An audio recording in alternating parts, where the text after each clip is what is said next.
মুখ্যমন্ত্রী হিমন্ত বিশ্ব শর্মার অহংকারের জন্যই 2026 সালে বিজেপির পতন হবে বললেন সুস্মিতা। মুখ্যমন্ত্রী হিমন্ত বিশ্ব শর্মার অহংকারের জন্যই 2026 সালে বিধানসভা নির্বাচনে বিজেপির পতন হবে। গতকাল এক সাংবাদিক সম্মেলনে এ মন্তব্য করেন রাজ্যসভার সদস্য সুস্মিতা দেব। প্রধানমন্ত্রীর কাছে চিঠি লিখে জবাব পাওয়া যায়, কিন্তু কোনো সমস্যা নিয়ে হিমন্ত বিশ্ব শর্মার কাছে চিঠি লিখলেও জবাব পাওয়া যায় না, এমনও বলেন Sushmita. Bureau report, Barak vision. দেখতাম যে ফ্লাড হলে প্রধানমন্ত্রী এসে মিনিমাম একটা এরিয়াল ভিউ করতেন। হেলিকপ্টারে আমরা মনমোহন সিংকে দেখেছি, মোদিজিও 17-এর আগে এসে ফ্লাড রিভিউ করতেন। কিন্তু তারপরে কত ফ্লাড আসলো আর কত ফ্লাড গেল, প্রাইম মিনিস্টার আসলেনই না। সো আমি ওনাকে বলেছি, please do visit us at the struggle to stay afloat despite the fact that BJP got it second tenure and continues to control most of the states in North East. আর এবার flood শুধু আসামে হয়নি, মিজোরামে হয়েছে, মণিপুরে হয়েছে, অরুণাচলে হয়েছে, সিক্কিমে হয়েছে।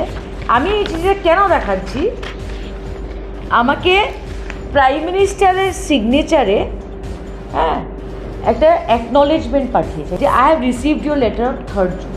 কারণ আমি অপোজিশনে, আমি ওনাকে কটাক্ষ করেই চিঠিটা লিখেছি, কিন্তু প্রাইম মিনিস্টারের অফিস একটা অ্যাকনলেজ করেছে যে আমি আপনার চিঠিটা পেয়েছি, কিছু করুক আর না করুক।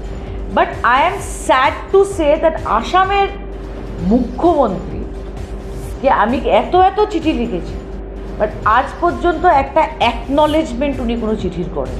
টুইটারেও দিয়েছি, লেটস সে উনি বলতে পারেন আপনি ভুল মেলে পাঠিয়েছেন বা আপনি পোস্ট করেননি, আমি জানি না উনি ওটাতে। বাট এইটা আসামের ইতিহাসে এই ধরনের অহংকার আমি কোনোদিন দেখিনি। তো আজকের পরে আসামকে নিয়ে আমার যা চিঠি লেখার আছে, আইদার আমি ডিপার্টমেন্টের মিনিস্টারকে লিখবো with copy to chief minister, or আমি ডাইরেক্ট প্রাইম মিনিস্টারকে লিখবো আর সেন্ট্রাল মিনিস্টারকে লিখবো। Because he thinks he is god and he is not god. উনি জনপ্রতিনিধি, ভোটের পরে মুখ্যমন্ত্রী সবার হয়।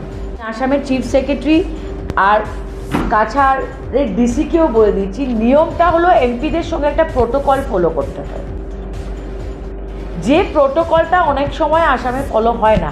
আমি আজকে বেঙ্গলের এমপি হতে পারি, হ্যাঁ, I may be MP of Bengal, but there is a protocol that has to be followed. আজকে বিহারের যদি একজন এমপি কোনো আসামের অফিসারকে লিখে বা আসামের মুখ্যমন্ত্রীকে, ডিসেন্সি অ্যান্ড ডেকোরাম এটাকে অ্যাকনলেজ করা উচিত, হি ডাজ দ্যাট।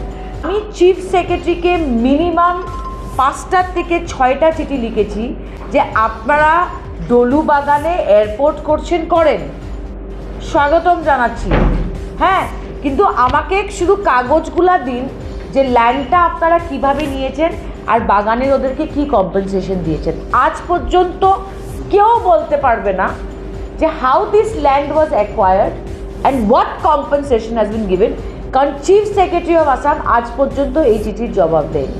আজ পর্যন্ত আমরা জানি না যে এই এয়ারপোর্টটা বানাতে গিয়ে যে জমি দখল হলো এটা নিয়ম মেনে করা হয়েছে কিনা। যেদিন শিলচরের ফ্লাইওভার হবে, যে জিনিসটা আজকে ডলু বাগানে হয়েছে এটা আপনাদের সঙ্গেও হতে পারে। যখন জমি নেওয়া হবে ফ্লাইওভারে, যদি নিয়ম মেনে না নেওয়া হয় তখন সুস্মিতা দেবী মুখ খুলবে।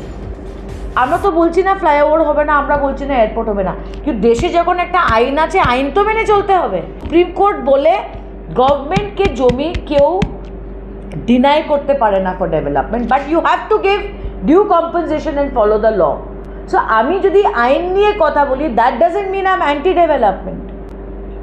কিন্তু এই মুখ্যমন্ত্রী এইবার 26-এ হারবে, এটার একটাই কারণ হলো অহংকার। আমি আজকে বলে দিলাম, হি ইজ টু অ্যারোগেন্ট।